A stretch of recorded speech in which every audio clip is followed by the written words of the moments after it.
Could I be wrong? Could I be right? 'Cause I've got justice in my hands tonight. Say, long time me a struggle along. Couldn't get ahead in your system. Say, never wanna turn a life of crime, but feed me family, me must provide. Never wanna use a gun or knife. Never wanna make your mama cry.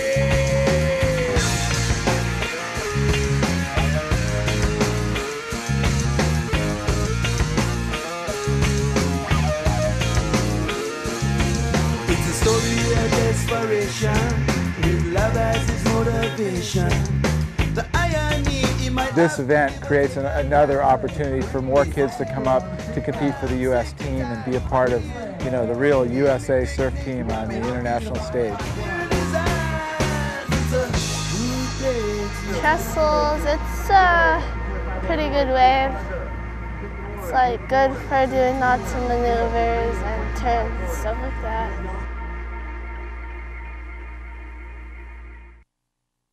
Everybody doesn't want me to win again. I know how it is. I remember you never want the same person to win again. All your friends are saying, don't let her win, and it's all sit on you, or I don't know. It's all fun, but it's definitely going to be hard.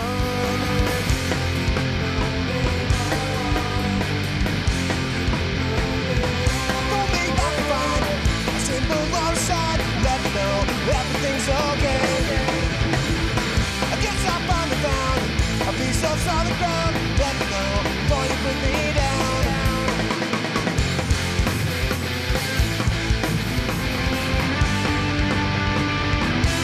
One of the things that people miss in all of this, it's about the kids. It's a system where the kids can come through to get to the top to represent their country, get what I call some road game, so that if they go out in the world to try and be professional surfers, they've got some international experience before they get there. That's the seasoning that they need for success on the QS Tour. As we build that pyramid and we keep filling in the bottom and developing this team further and further into the future, that will ultimately lead to America's dominance on the CT Tour. And that's one of the reasons that the countries like Australia and Brazil are so successful right now, is because they've had that system in place for some time and we haven't. As the Trestles competition progressed, everyone was looking at being on Team USA. It's back to legendary Trestles and the next step to Tahiti.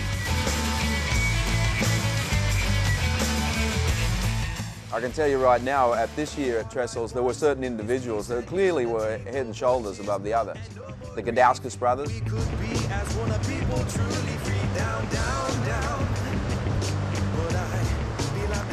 Alex Gray, there were just moments, you know, where you could tell, you know, he was great. He's smart, out the back, that looks like Gray going right. Green. Felon going left. So Alex Gray and Blue going right. Working this one over. Alex, really impressive surf in the last couple days.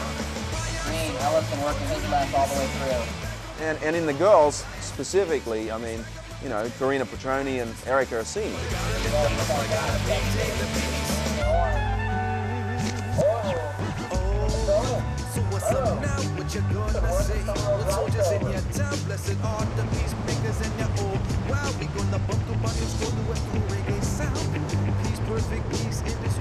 Waves are going off right now, as you can see. Lower Trestles is definitely performing its best, and it's a beautiful day here at the beach.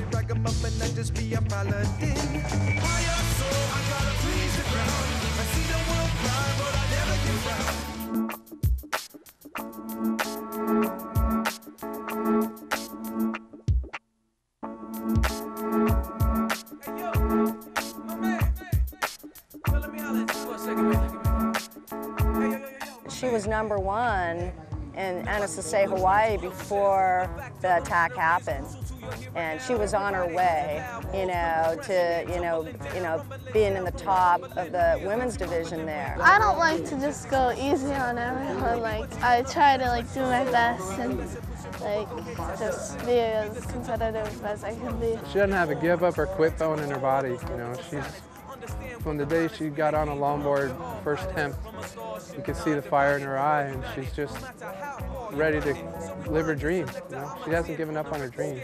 I mean, I was commentating at Trestles when she was in the finals of the women's division, and it was pretty good surf, and she one-armed into a wave that I'd have a hard time taking off one with 2 arms.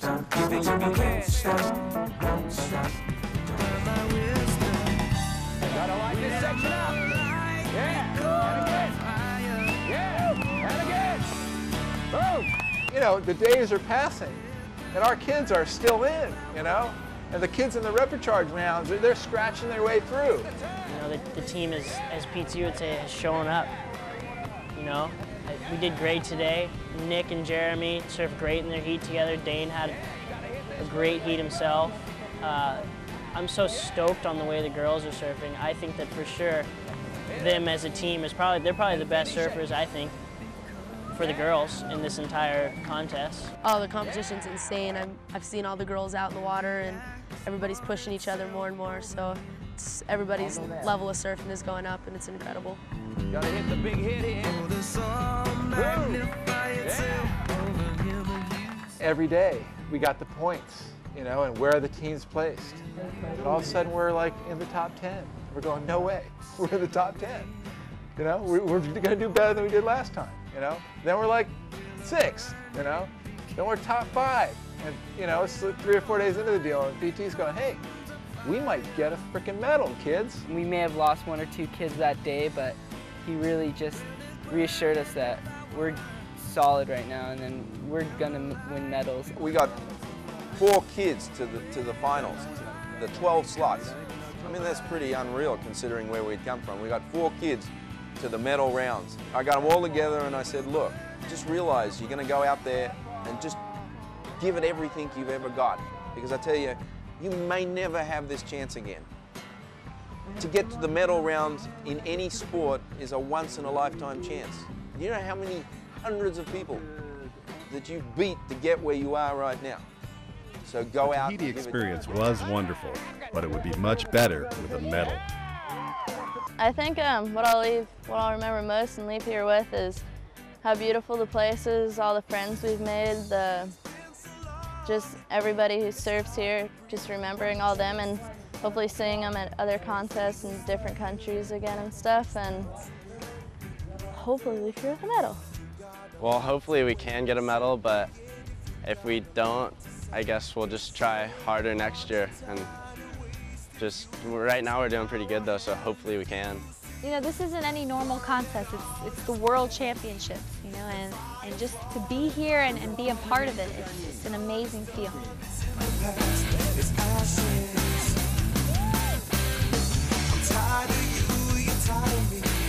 The competition's really hard, but I think we're looking good right now. Yeah, we have a USA team here actually, and they're actually good. All years past they weren't that good, and we're here in Tahiti blowing up. Now you got it. Yeah, big hit. Yeah, and again. And again. Finish.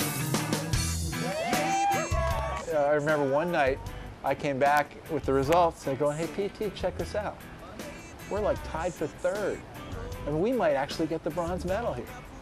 And then next thing you know, we're going for the silver, and we're tied for silver. And we actually thought that we had a chance of winning the bronze medal and possibly the silver.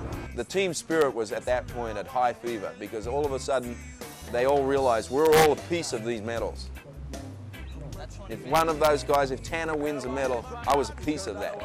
Even if I didn't even get to start, if I was the 5th guy that didn't make it, if I hadn't have pushed him so hard in the days when PT was training me to get here, then he wouldn't have got in the medals. We just have to step it up every day.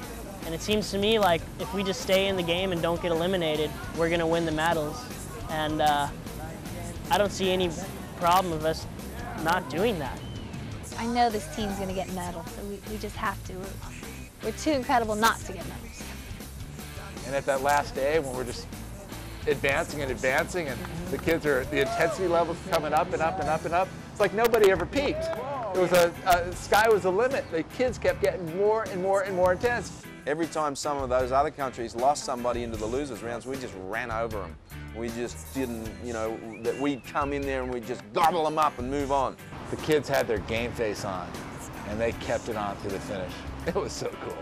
So cool. You know, the ISA World Junior Games are here in Huntington Beach this year. And I can tell you right now that I'll bet you those other countries are all fired up to make sure that America doesn't even get to the silver, let alone talk about the gold.